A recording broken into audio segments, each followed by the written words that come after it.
In this lesson, we are going to solve problem number 70 from the LeetCode, climbing stairs. So let's start with reading our task first.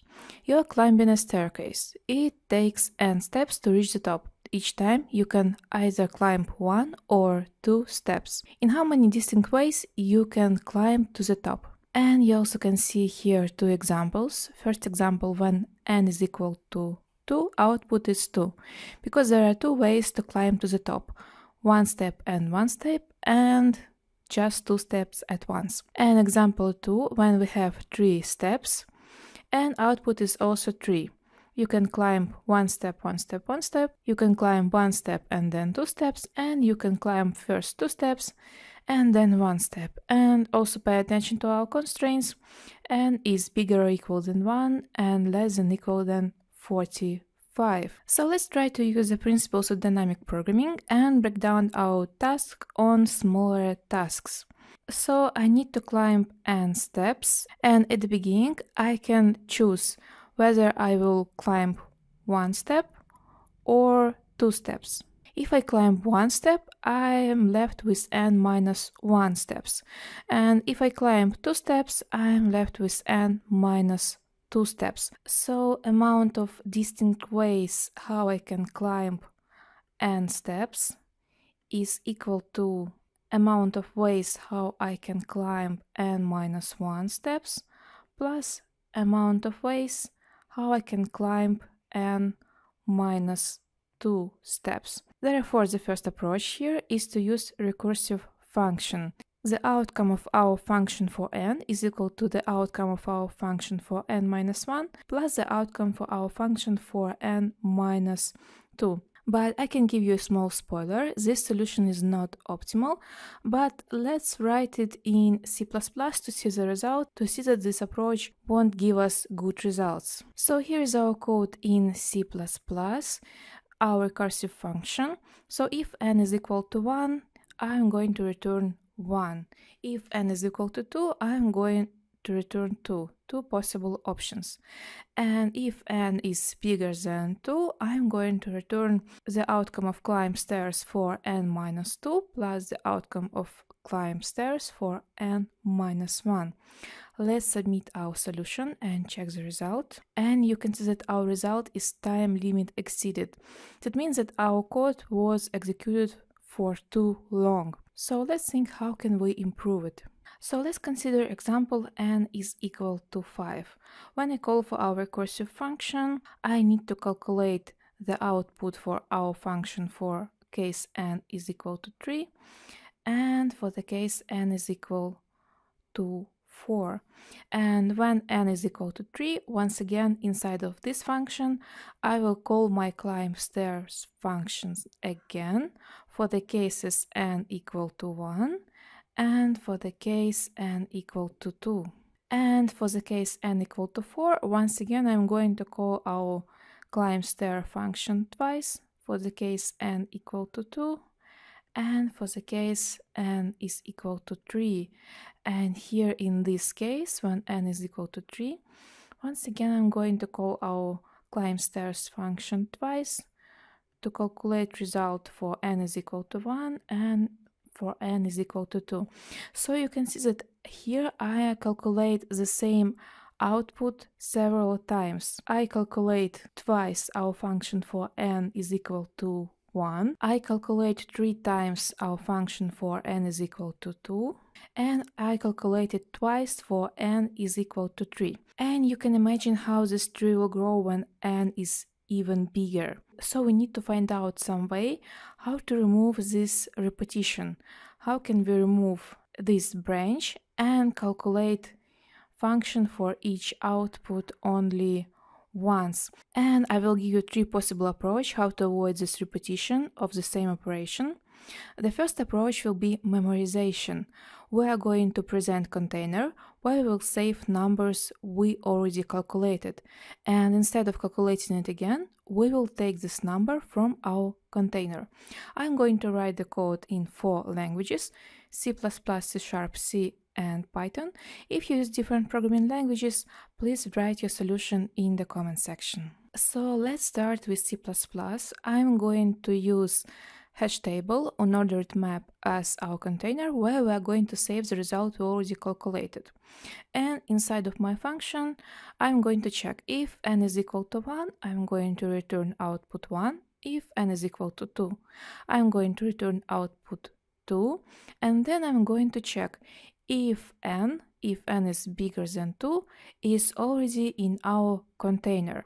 So in the string memo.find equal to memo end, it means that we didn't find the key n in our memo table.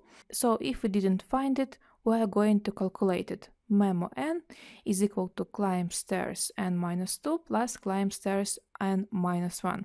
So I'm using the recursive function once again. And if this key n is already in our container, we won't calculate it again, we just return the value from our container. So let's submit our code and check the result. And you can see the output.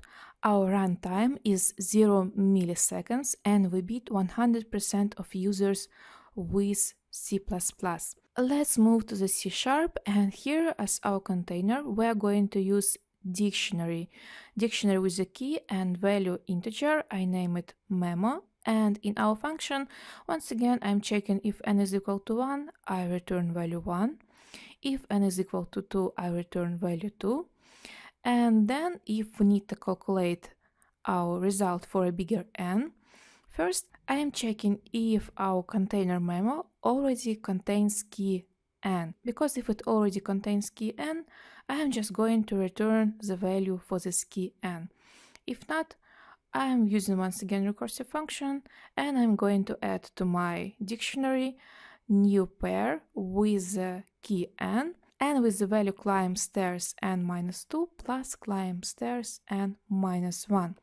Let's submit our solution and check the result. And you can see I get results runtime beats 73% of users with C#, but unfortunately for some reason I don't get stable results. So you can copy this code from my GitHub and try to submit it yourself. Now let's move to the C. Here as container I use array of integers with the size 46 because you can see the constraints for our task n is a number from 1 to 45. And then inside of my function, if n is equal to 1, I return 1. If n is equal to 2, I return 2. Then I check if we already have some value for n in our array. If memo n is equal to 0, it means that we haven't calculated value for n yet, so I calculate it using recursive function. Memo n is equal to climb stairs n minus 2 plus climb stairs n minus 1. And then I return this value from the array, memo n. Let's submit our code for C language. And you can see result for C we also beat 100% of users with 0 milliseconds runtime, and we also have really good results for memory.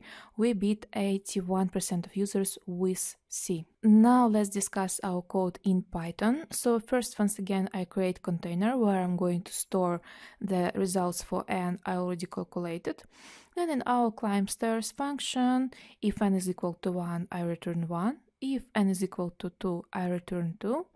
And then I'm checking if I already have result for n in my container memo. If I already calculated memo n, I just return the value from our dictionary. If not, memo n is equal to climb stairs n minus 2 plus climb stairs for n minus 1. Let's submit our solution for Python language. And you can see that here I forgot how to properly break the long line in Python because this long line didn't fit the screen. So let's try to submit our code again. And you can see once again for Python we have quite good results. We beat 90% of users regarding runtime and 93% of users with Python regarding memory. So as we discussed earlier, the solution for n is equal to sum of the solution for n minus 1 and n minus 2. This is very similar to the Fibonacci sequence. So let's just create this sequence until we get to the nth term. So what I mean, we are going to implement bottom-up solution. We are going to calculate the output for n is equal to 1. Then we are going to calculate output for n is equal to 2. Then output for n is equal to 3. then output for n is equal to 4, and so on until we reach our targeted n. So let's go back to the LeetCode and implement this new approach. So once again, if n is equal to 1, we are going to immediately return 1. Then I'm going to create a vector of integers with the size n plus 1, and I'm going to fill it with zeros. Then once again, I'm going to immediately fill our memo1 is equal to 1 and memo2 is equal to 2. And if n is bigger than 2, we are going to calculate the members of our vector from 3 to n. So in the for loop, I'm going to calculate memo3 is equal to memo1 plus memo2. Memo4 will be equal to memo3 plus memo2, and so on until we reach our targeted n. And then I'm going to return the value of our vector memo_n. Let's submit the solution. And you can see that still for C++ we have perfect output, runtime 0 milliseconds. We beat 100% of users with C++. For C# code is the same as for C++, but here instead of vector we are using array of integers with the size n plus 1. Once again, I'm filling it with 1 and 2, and in the for loop I calculate all the rest of the members of my array until I get the outcome for n, memo_n. Let's submit our solution, and you can see that for C# we beat 79% of users regarding runtime. Now let's move to the C language, and here, since I know that n is limited, it's a value from 1 to 45, once again I can create container of 46 zeros, and then in the for loop I calculate each member of my array until I reach the targeted n. Let's submit this solution and check the result, and you can see that the result is even better than for the first solution. We still beat 100% of users regarding runtime, but I think for the memory we got even better result, 95%. As for creating this array of 46 zeros, of course instead of this we can use dynamic memory allocation, and I can allocate exactly n plus 1 members for our array memo. Let's try to submit our code like this and check if results for the memory will be different. And you actually can see that when we use dynamic memory, our result for memory is worse. So actually for this task, we can use fixed array with 46 cells. And once again for Python, if n is equal to 1, we are just going to return 1. If not, I'm going to create array of n plus 1 zeros. I'm going to fill first and second position, and if n is 3 or bigger, I'm going to fill this array in the for loop. So I'm going to calculate memo3 is equal to memo1 plus memo2. Then I'm going to calculate memo4, that is equal to memo3 plus memo2, and so on until I reach memo_n. Let's submit this code and check the result. And you can see our results. We beat 81% of users regarding runtime and 93% of users regarding memory. But once again, when I submit this code several times, I got very unstable result. So you can go to my GitHub, copy this code and try to submit it yourself and write your results for runtime and memory in the comment section. So when we completed the sequence in solution number 2, we gradually moved up from bottom to the top of our array, but we only used 2 previous members to calculate the new member. For example, when I calculate result for n is equal to 5, I just use result for n is equal to 3 and n is equal to 4. And when I move even further, I never use result for n is equal to 1 and n is equal to 2 again. So, should we waste memory storing members that we won't use again? In the new approach, we will get rid of the array and store only these 2 last members. So here is our code for C++. So first I'm creating 2 variables. Variable first is equal to 1 and variable second is equal to 2. And if n is equal to 1, we are going to just return variable first is equal to 1. If n is equal to 2, we won't enter this for loop and we're going to return 2. And if n is bigger than 2, we're going to enter this for loop. And in the for loop, I'm going to create variable temporary equal to the value of variable first plus value of variable second.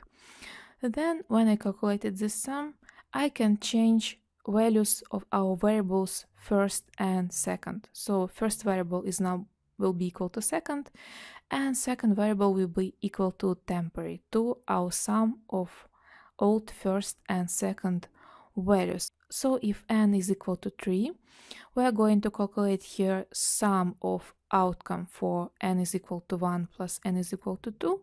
We will put the result to the variable second, and we are going to return this variable second.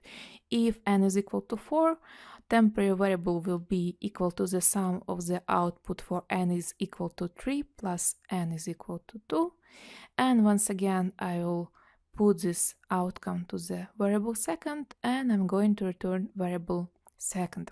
Let's submit our solution and see the result. And you can see that once again, we beat 100% of users regarding runtime.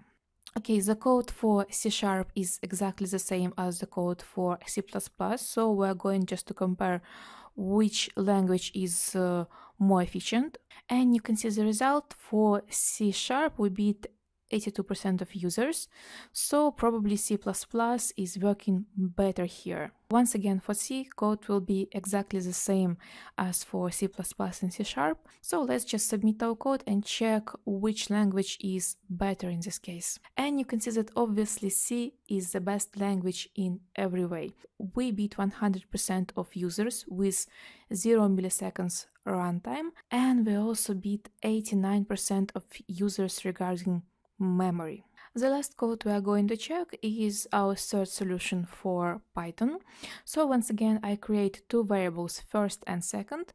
First variable is outcome for n is equal to 1, it's equal to 1. Second variable is outcome for n is equal to 2, equal to 2. So if n is equal to 1, I'm just going to return our first variable. If n is equal to 2, I'm not going to enter this for loop, I'm going to return second variable. And if I is bigger than 2, for example, if I is equal to 3, we are going to enter this for loop, and I'm going to calculate temporary variable as sum of first and second variable. Then I'm going to put second variable in the first variable, and second variable will be equal to temporary variable. So now our first variable stores outcome for n is equal to 2, and second variable stores outcome for n is equal to 3. If n is even bigger, once again I am entering my for loop, and I'm calculating output for n is equal to 4 as sum of output for n is equal to 2 plus output for n is equal to 3, and so on until I get the result for our targeted n. Let's submit our solution for Python, and you can see that we got quite good results. We beat 87% of users with Python regarding runtime and 78% of users regarding memory. So this is it for today. That's my 3 approaches how to solve this task. If you know different approach or you use different programming language, I will be very happy if you share your solution in the comment section, and I'm going to see you in the next lesson.